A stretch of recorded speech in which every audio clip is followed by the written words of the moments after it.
కన్యాకుమారి నుంచి కశ్మీర్ వరకు నడిచిన తర్వాత ఆయనకు ఒక ఆలోచన వచ్చింది. రైతుల సమస్య, నిరుద్యోగ సమస్య, అదేవిధంగా బడుగు బలైన వర్గాలు కింది స్థాయిలో ఉన్నటువంటి వారికి న్యాయం చేయాలి. అందుగురించే ఎవరు అనని మాట 70 ఏళ్ళు దాటిపోయిన స్వాతంత్రం వచ్చినా బడుగు బలైన వర్గాల గురించి ఆలోచన చేసిన ఏకైక వ్యక్తి Rahul Gandhi. We come to the power, will conduct caste wise census అన్నాడు. అంతటితో ఆగలే, ఒక అడుగు ముందుకేసి we come to the power, definitely we 50% ceiling కూడా ఎత్తేస్తాడు ఎస్సీ ఎస్టీలకు, ఓబీసీలకు, మైనార్టీలకు.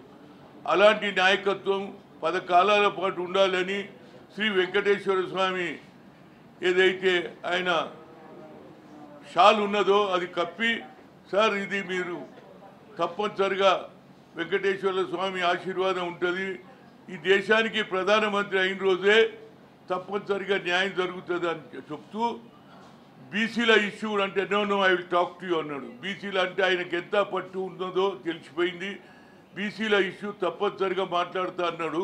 ఏదైనా బడుగు బలైన వర్గాల గురించి ఆలోచన చేసే కుటుంబం ఇందిరాగాంధీ కావచ్చు, రాజీవ్ గాంధీ కావచ్చు, ఇవాళ రాహుల్ గాంధీ కావచ్చు. కనుక భగవంతుడు ఆయనకు ఆయుధారోగ్యాలు ఇచ్చి తప్పనిసరిగా ఈ భారతదేశానికి ప్రధానమంత్రి అయిన రోజే బడుగు బలైన వర్గాలకు న్యాయం జరుగుతుంది.